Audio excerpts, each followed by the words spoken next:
Bonjour madame, comment ça va?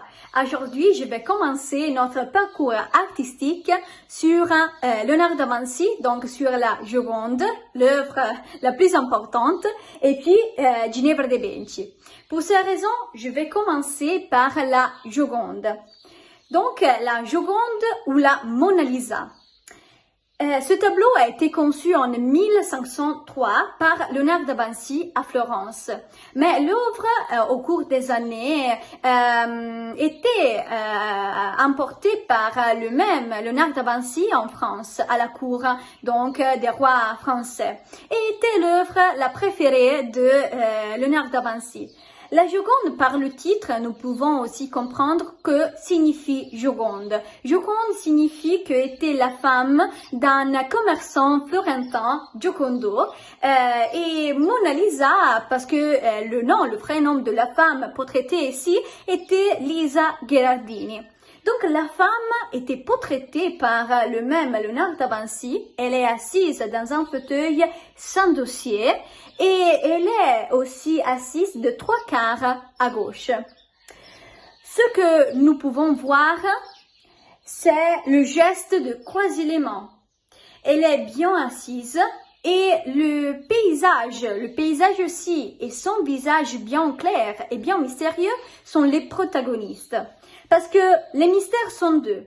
Les mystères sont, nous pouvons dire, les caractéristiques du visage de Mona Lisa, donc bien éclairé par une lumière à la gauche, et puis le mystère du paysage, un paysage qui a été conçu par la technique de nuancer, donc des nuances, des contours avec un bleu clair, avec le miroir d'eau qui représente les mystères de la nature, très très cher pour Léonard de Vinci, à Léonard de Vinci, parce que il était aussi pas seulement un artiste, mais aussi un botanique.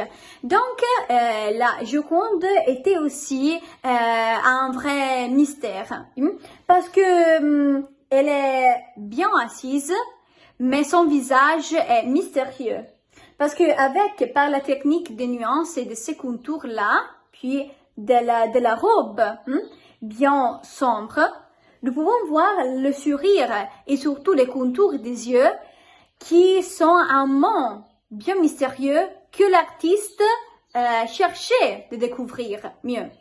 Et puis la Joconde donc est une femme, est une œuvre qui aujourd'hui est bien étudiée et bien appréciée par tout le monde.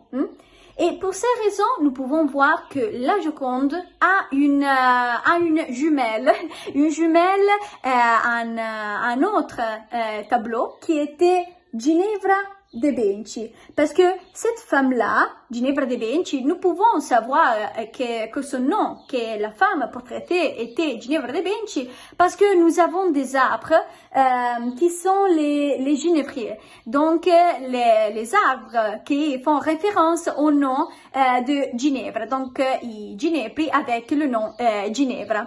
Et c'est justement Ginevra de Benci, une femme bien portraitée, bien assise dans un fauteuil sans dossier. Et en arrière-plan, nous pouvons voir aussi un paysage bien défini, bien sombre, dans certains points, avec des miroirs d'eau, puis des tours bien hautes. Et c'est ça que peut encadrer mieux le visage de Ginevra de Benci. La fille de Amerigo de Benci, un homme cultivé, et elle cultivait aussi. Et pour ces raisons, elle faisait partie de bourgeoisie florentine.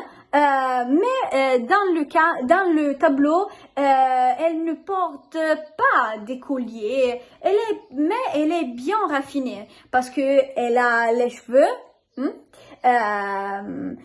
avec nous pouvons dire les cheveux typiques de l'époque, donc du 15e siècle.